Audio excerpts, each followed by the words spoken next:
Hello everyone, Therealhubbabubbamax here.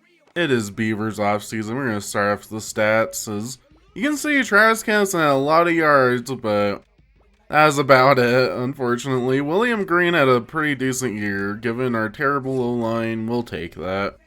Dale Delgado had over 1,000 yards. He had like a 4-game stretch where he was great, and then the rest of the season he was terrible, so don't know exactly what to read into that. 24 drops. Look at all those drops. Oh my goodness. We'll be looking to upgrade offensive line and receiver this offseason. Tackles, again, the top 3 tacklers on the team weren't even on the team until mid-season, so that shows something. Monroe and Wright had 6 sacks. We couldn't really get after the quarterback. We couldn't really turn over the ball either, but Mo Phillips and Will Poole both had interceptions at least, but we had like 7 or 8. That's terrible. Mark Patterson was okay, I guess. Reggie Hodges was okay. Reggie Sweatin only got into the Pro Bowl because he had 92 kickoff returns. Are you kidding me? Oh my goodness. But you see, Travis Kelce did lead the league in yards, so that's something. That's impressive. Carson Palmer led the league in touchdowns. And I have a feeling we're going to see who led the league in interceptions, and yes, it would also be Kennison. Tiki Barber had over 2,000 yards. Kind of surprising only one rusher did. I think all those top rushers actually played against the Beavers at some point in the season, so you're welcome for that. Harrison over 100 receptions and 1,400 yards. Great season for him. Hopefully we can get someone like that next year, even though Dale Delgado is also near the top of those. Tackles, Zach Thomas had 175. Oh my goodness. Sacks, though, Paul Spicer had 19. What the heck? Oh my goodness. That's almost a 20-sack season for Paul Spicer. 2 Seahawks safeties at the top with Babineau and Green. And field goals. Seems like field goal kicking is at a premium this year. But you can see Reggie Hodges, for actual punters who punted a lot, he led the league in net average, so love to see that. Kick returns, you can see we led the league by a country mile in kick returns because of how often we were scored on. MVP this year is Tiki Barber for his 2,000-yard performance. We'll also win Offensive Player of the Year. Defensive Player of the Year will be going to Lofa Tupu. Over 139 tackles, quite a few sacks, and quite a few interceptions. Offensive Rookie Years, Vince Young and Ernie Sims. Not Mario Williams, nowhere to be seen, as Tom Coughlin would win that Coach of the Year. And here's just a quick little rundown like I do every year for Pro Bowlers. Kendall Simmons, haunting me from Broncos franchise still. We will not be getting him in this franchise, even though he's a Pro Bowler. Hey, Foxworth, though. Love to see you. See, Kennison didn't make the Pro Bowl after all, near the Delgado. If Delgado made the Pro Bowl, which it kind of looked like he would the whole season, something would be very wrong. But as you can see, a lot of big names up there. But, again, we only had one Pro Bowler, and we're lucky to have that. Reggie Sweatin, thank you. So, playoff action. Colts beat the Dolphins, Falcons beat the Seahawks, Steelers beat the Chargers, and Packers beat the Eagles. So all very believable. Divisional round, Patriots blow out the Steelers, Falcons beat the Giants, and the Colts beat the Bengals, and the Panthers beat the Packers. So, we will not be getting a repeat of the actual Super Bowl, which was Bears versus Colts. But we'll be Patriots versus Panthers. A rematch, and the Panthers get their revenge from a couple years before this game took place, as the Panthers would blow them out. So we're going to be hiring Brian Billick, Phil Hackett, Ken Schottenheimer, I believe, and Tillman for our new coaches. Whole new coaches. We had to swallow a lot of salary, but we needed to get some new ones.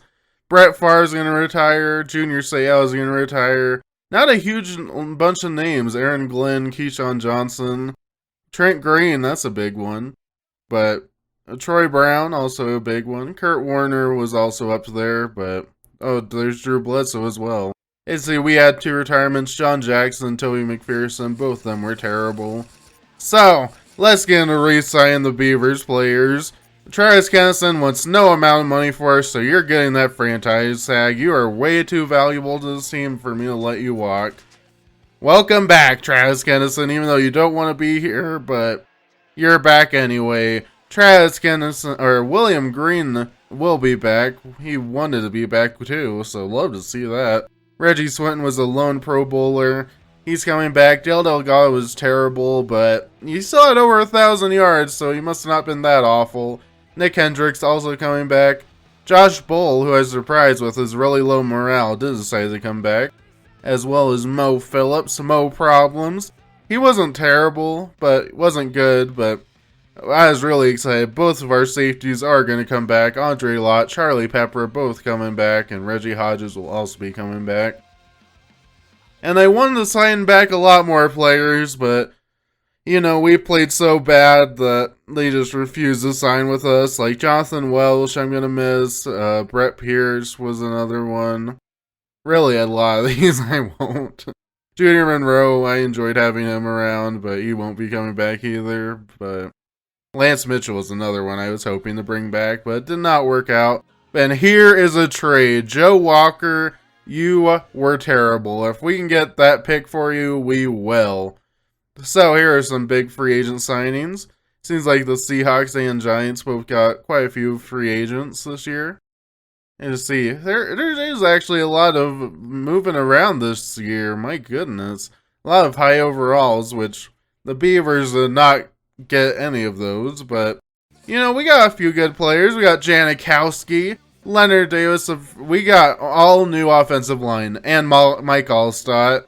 Fullback, of course, most important position on the field. So we needed to improve that. And Marcus Colston was our other big addition free agency. So, we're looking to see if we're going to get rid of Travis Kennison or replace him with one of these new shiny quarterback. So, Jimmy Williams is the first one that we're going to see. And look at this dot right here. It was dropped, but he looks like a good quarterback. Little, too. Little rolling out of the pocket. And he is going to find Brown right there. That was a good little pass right there. Good improv. 2nd and 1 for Little. This will be the last play we see from him, but another dot right there, and that was also dropped, and we had the deal in place, but I just could not do it. Travis Kennison's going to stay on our team. Brandon Williams, however, you are not. You were disappointing and also injured most of the season, so you are out. Instead, with our first overall pick, we're going to be selecting Gabe Winters out of Jackson State.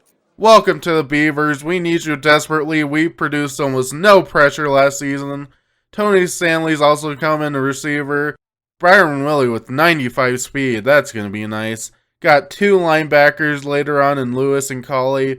Gus Lincoln, again, we need help all over, but we went receivers and defensive line mostly. And Peter Blair, 97 throw power. My goodness. Cornerback was also in need. As you can see, we're going to look at the other top picks. Bam Spielman looks awful for a 2nd overall pick. And Jackie Williams, I think it might have said a different name, but 99 throw power, 88 accuracy. He is going to be a dynamite quarterback. 4th pick went to the Chiefs and Brett Roberts, and he looks like a good player. But I think we got better one-game winners. And the 5th overall pick was Ben Rogers. And Ben Rogers, again, 2 linemen selected really high looked terrible. So, I mean, he could be good, but not what you're looking for. Is Jimmy Little is also looking very good. Wasn't taken until the 2nd round. Like, oh my goodness. But we're happy where we're at with Travis Kennison, I think. And we improved Peter Blair's accuracy a little bit. Also got Colley's tackling up a little bit. And as you can see, Byron Willie is fast, and that is what we needed, a defensive back, because we were so slow last year. William Green's also going to look to have another good season this year, and Tony Stanley's going to upgrade his catching. You know, we're also going to change our uniforms a bit, and let me know what you think about it, because I think I've already changed them back to white after I tried this little silver look. They look a lot better in this preview than they actually did on the field, so we might be going white. And the gray wasn't loved by the PR department. These things look terrible. Okay, screw you too, PR department. Unbelievable. Travis Kennison, William Green, those two stars will stay the same, and they are some of the few starters. See, all stop, but our receivers here will be Stanley Colson, Delgado with Woodson right as back, and we did get Wes Welker. Mike Hass also there. Reggie Kelly's there. Again, I was hoping to bring back our tight ends that weren't named Williams, but couldn't do that. Whole new offensive line. Hopefully it's better. Jarvis and Winters will be new, as Gus Lincoln and Nick Hendricks will also be taking that second spot in the end, but almost a whole new team. I'm excited to see what's up. Flowers, Colley, and Lewis, a new linebacking core. And for our corners, we're going to have Will Poole be our starter, Willie, Crane, Hayden, and Mo Phillips rounded out. Our safeties are also unchanged, the other part of this team, with Pepper and Lott, and we got Janikowski and Hodges. And hopefully another Pro Bowl performance by Swinton. I don't think he deserved it last year, but he was good enough, so that's all it takes to be on the Beavers. I think this is a way better team than last year, but it's not as good as I probably want it to be. So we're going to see what happens this year, and hopefully it works out for us. See, our season start, I think it's pretty balanced home and away this year, so we'll take that. We're going to face off against the Cowboys, who were one of our 2 wins last year, so that would be great if we could start off the season with a win.